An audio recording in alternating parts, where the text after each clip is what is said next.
Angel Di Maria অবসরে গেছেন Copa আমেরিকার শিরোপা জয় করে। অন্যদিকে ইনজুরির জন্য নেই লিওনেল মেসি। তবে স্বস্তির খবর হচ্ছে সৌদির প্রস্তাব ফিরিয়ে দিয়ে দিবালা প্রথমে দলে চান্স না পেলেও এবার ঠিকই তাকে দলে নিয়েছেন লিওনেল স্কালোনি। সেপ্টেম্বরের শুরুতে দুটি প্রীতি ম্যাচ খেলবে আর্জেন্টিনা, যেখানে আগামী শুক্রবার চিলির মোকাবেলা করবে তারা। এই ম্যাচে কেমন একাদশ হবে আর্জেন্টিনার, তাই নিয়ে বিস্তারিত শুনবো এর প্রতিবেদনে। আর্জেন্টিনা এখন অপ্রতিরোধ্য। গত 3 বছরে যা অর্জন করেছে তারা, তাতে এই মুহূর্তে তাদের চেয়ে সেরা আর কেউই নেই। 2টি কোপা জয়, একটি বিশ্বকাপ ও একটি ফিনালিসিমা জেতা একটি দল।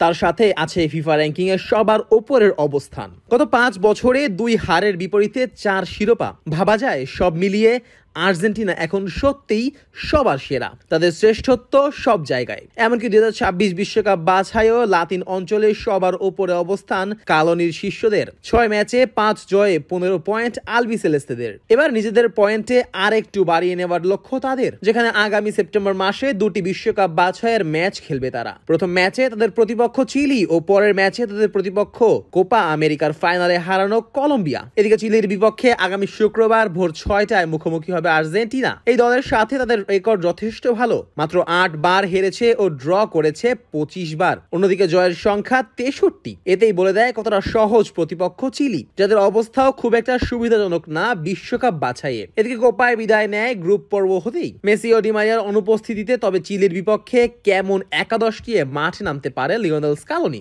গোলকিপার তো আর্জেন্টিনায় এখন সবার পছন্দের এমিলিয়ানো মার্টিনেজ। তাকে বসানো বা বিশ্রাম দেওয়ার কথা ভাবে না কেউই। বরাবরের মতো এই ম্যাচেও দেখা যাবে তাকে সেরা একাদশেই। এদিকে রাইট ব্যাকের দায়িত্ব পালন করবেন গনজালো মন্টিয়েল ও লেফট ব্যাক হিসেবে থাকতে পারেন নিকোলাস টাগলিয়াফিকো। সেন্টার ব্যাকে আর্জেন্টিনার এখন সবচেয়ে পছন্দের ক্রিস্টিয়ানো রোমেরো ও লিসান্দ্রো মার্টিনেজ। এবার চোখ দেওয়া যাক মাঝমাঠের দিকে। এখানে চলে সবচেয়ে বেশি প্রতিযোগিতা। তবে কোপা আমেরিকার পর হয়তো সেরা একাদশের জায়গা করে নিতে পারেন Giovani Lo Celso, Alexis Mac Allister ও রদ্রিগো ডি পল। এবার চোখ দেওয়া যাক আক্রমণে। মেসি ও ডি মারিয়া না থাকায় আক্রমণ নিয়ে যত প্রশ্ন, তবে মেসির বদলি হিসেবে ডাক পাওয়া ডিবালা থাকতে পারেন সেরা একাদশে। এদিকে আর 2 জন হবেন লাউতারো মার্টিনেজ ও নিকো গঞ্জালেস, কিংবা আলেহান্দ্রো গার্নাচো। সম্ভাব্য এরকম একাদশ নিয়েই মাঠে নামতে পারে আর্জেন্টিনা। এক নজরে আর্জেন্টিনার স্কোয়াড। গোলরক্ষকের ভূমিকায় আছেন Emiliano Martinez, Juan Musso, Geronimo Rulli ও ওয়ালতার বেনিতেজ। ডিফেন্ডারের তালিকায় জায়গা করে নিয়েছেন Gonzalo Montiel, Cristiano Romero, Nahuel Malina,